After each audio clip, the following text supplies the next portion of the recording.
Ito, share ko lang mga idol. Bali, ito yung nabili kong laptop eh. Bali, nung binili ko to, ang sabi, bagong reformat o reprogram. Kaso ano siya, malag. Malag siya. Bali, ito specs niya, pakita ko sa inyo.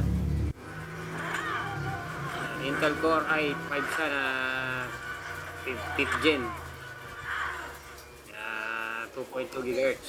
Tapos ang RAM niya ay 80 gram. Kaya nung binili ko, malag nga. Binili ko ito hindi ko alam na malag eh. Pero binili ko. Ngayon, i-reprogram ko ulit. Windows 10 to, Windows 10. I-reprogram ko ulit. Ganun pa rin. Ganun pa rin. In-update ko yung mga drivers, ganun pa rin. Ngayon, i-reprogram ko ulit. Baka ako, ay hindi muna pala. Nagpalit ako ng hard disk kasi yung hard disk na kakabit ay 90% lang health. Pinalitan ko ng 100% health. Ngayon, yung program ko ulit. Ngayon, ganun pa rin kinalabasan eh. Ganun pa rin kinalabasan. In-update ko ulit yung drivers, lahat ng drivers. Meron akong drivers dock eh. Nag-update ng drivers. Ganun pa rin. Paano bang malag? Exit ko na to ah. So, sample dito sa YouTube. Sa YouTube. Pagka pinull screen mo yung YouTube na yan. Pagka ginalaw mo to, ito. Naghihinto-hinto yung ano, yung yan, yung movie. Nag-i-slow motion. So, katulad ngayon, hindi na. Bali, alisin ko muna sa YouTube, baka makapiright ako. Tapos, try ko yung Roblox. Sa Roblox naman, try ko. Nung naglalaro na ako sa Roblox. Ano siya, yung malag. Siyempre, malag. Malag siya, yung putol-putol. Pakita ko sa inyo ngayon. Na-solusyonan ko na kasi. Pakita ko sa inyo ha. Nagtatry ako ng Roblox. Na-solusyonan ko na eh. Baka ma-encounter nyo yung ganito sa laptop nyo o sa desktop. Paano ko sinusolusyonan yan? Biro nyo, bagong reprogram. Kahit hindi ko in-update yung drivers. Maano siya yung malag. Sa YouTube, mapapansin mo pagka ginanon mo to. May hinto yung yung movie. Pahinto-hinto. Pakita ko sa inyo sa Roblox ngayon ha. Sample lang naman to.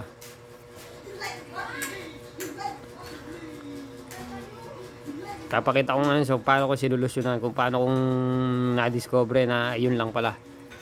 Ito, pipili ako kahit ano dyan, mabilisan lang. Pakikita ko lang sa inyo. Ayan, maglalakad ako ngayon. Nung hindi ko pa nasusolusyonan, pag lumakad ka, ayan, kita nyo, mabilis na. Pag hindi ko pa nasusolusyonan, pag naglakad ka ganyan, hinto-hinto. Ang tawagin nyo, lag. O ngayon, wala na. Bilis na siya, di ba? Roblox yan. Pero nyo, taas na yung specs ko. i5 na 5th generation.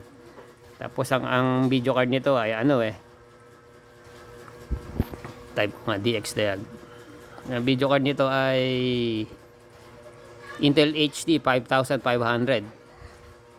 Birin nyo, mataas yun. Pero naglalag siya. Nagtataka ako bakit ganon. Pero nasolusyonan ko. Pakikita ko muna sa inyo yung video card. Quick escape ko na. Kita nyo. Ayan. Hindi na siya naglalag. Nakita nyo. Tuloy-tuloy siya. Ayan. Ayan, lumabas na yung DXDiag ko.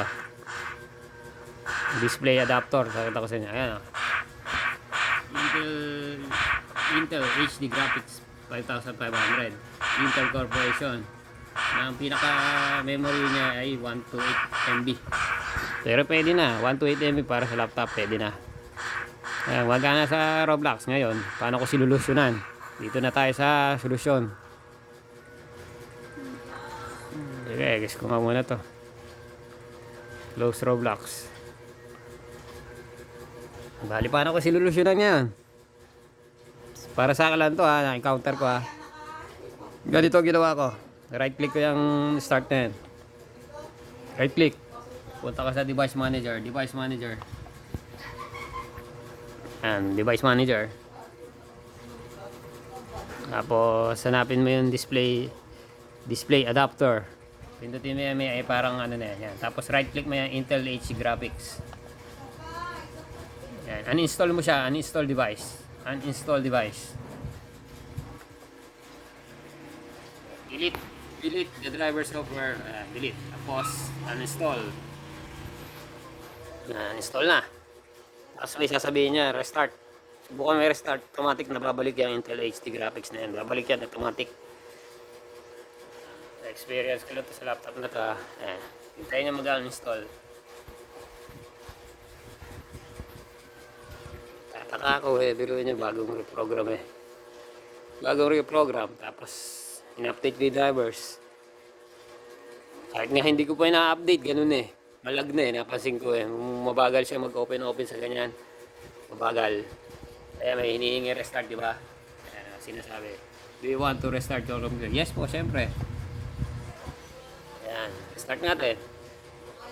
Yung reprogram ko kasi yan, yung napansin ko mabagal siya, yung pag nag-ano ka, mabagal mag-open, gano'n. Pagka pinagsabay-sabay mo, hindi halos nagsasabay-sabay. Ganun lang ginawa ko. Pakikita ko sa inyo. Medyo tumatagal ang video natin Ipa-password ko na lang. Ayan, kaya restart natin. Nakita nyo, ang dami ko ng games na nilagay dyan. Pagka restart na, yung drivers natin na yan, babalik yung automatic. Ayan, nag-restart ako. Ayan, namatay. Milaw na. Ayan, bubuhay na ngayon yan. Naka HDD lang ako. Naka HDD lang to na 100% health yung pinalit ko. Yung nakakabit kasi dyan, 90% health. Kala ko kasi dun yun. Pero mukhang hindi dun Kasi kahit sa 100% ko, nangyari din Bali yan, pakikita ko sa inyo, bumalik yun. Tapos syempre, titingnan natin kung naglalag ulit. Sa YouTube pa lang, malalaman mo na. Kasi pagka ginanon mo yung palabas, para siyang lag, yung mihinto-hinto. Ayan, tignan natin ngayon. Ayan. Wala nang post to. Pa-password ko na lang paano gagawin natin? Medyo, syempre, hindi siya mag-passboot kasi hindi siya SSD. Please wait lang.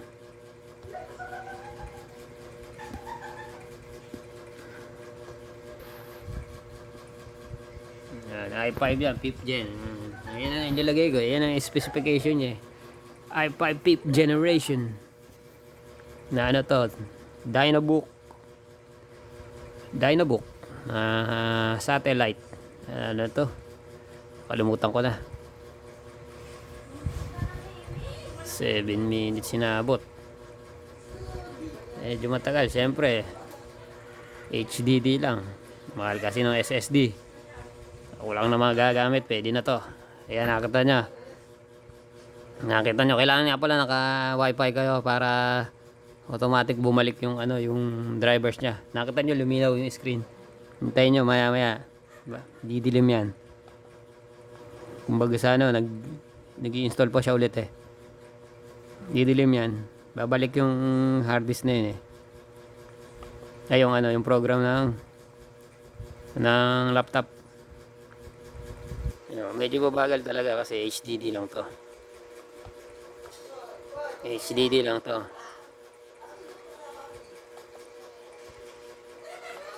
Refresh muna natin. Maya didilim yan. Maliwanag automatic babalik yun basta naka-wifi. Ayan, naka-wifi ako Ayan, internet access. Ayan, nakataka.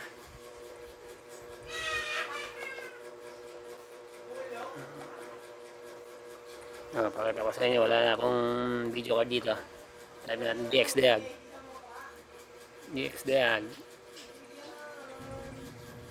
Enter na natin. Malinaw pa yung screen. Hintayin lang natin, tutulog yan pagka bumalik na yung pinaka drivers ng video card natin on board. i5, di ba? 5200U. Bakit nga ba U? Kasi yung processor niya nakapix. Kumbaga sa nakahinang. Hindi napapalitan. Ayan, display. Kita nyo. Like the basic display adapter lang siya. 0 MB yung pinaka main memory niya. Paano wala pang drivers? Hintayin natin, babalik yan. Hit lang. Bubukas ako ng Google. Mozilla.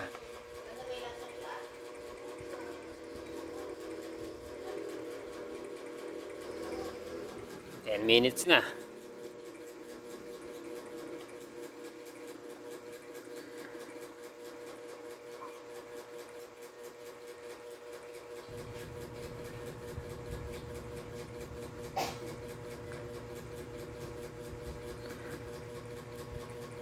Hintayin lang natin, babalik yun. Kumbaga sa ano, nag-i-install pa siya ulit eh. Automatic mag-i-install eh. Ayan, medyo matagal siya.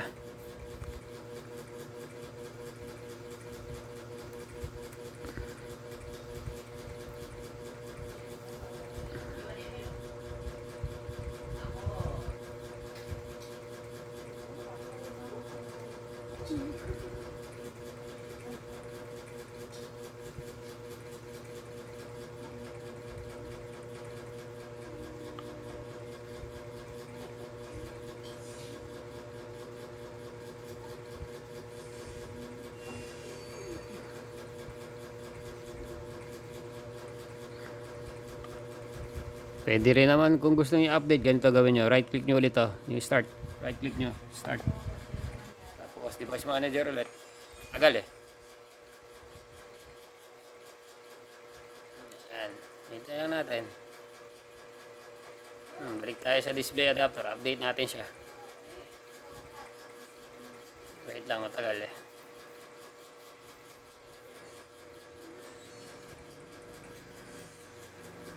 Yan, bumalik na pala. Ayan, oh, nag-automatic na siya, di ba? Oh.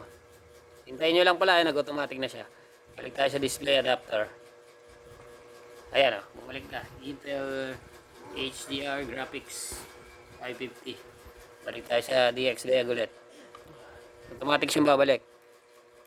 DXDiag. DXDiag. Enter ulit natin. Pero automatic, kita nyo, automatic bumalik. So, display adapter tayo, display agad. Oh. Nakita nyo, bumalik na kanina, di ba? Oh, nakita nyo naman kanina. Ngayon, try ulit natin mag Roblox kung lag siya. Nabalik ko yung Roblox ha.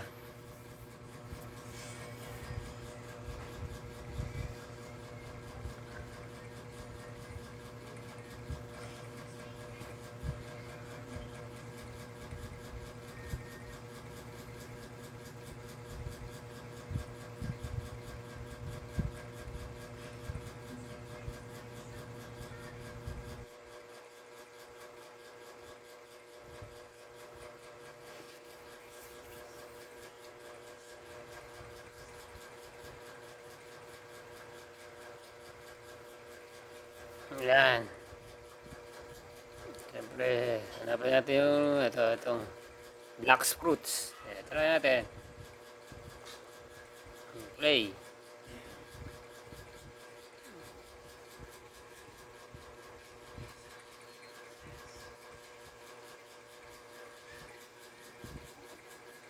Pili lang tayo kahit ano dyan. Tatakbuhin lang natin eh. Oh, kita nyo, hindi siya lag, ano. Oh, okay na.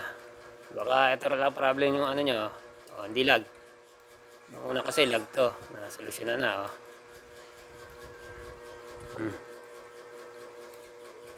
Nung una, ano to, talagang hihinto-hinto. Oh, ngayon, okay na. Yun lang.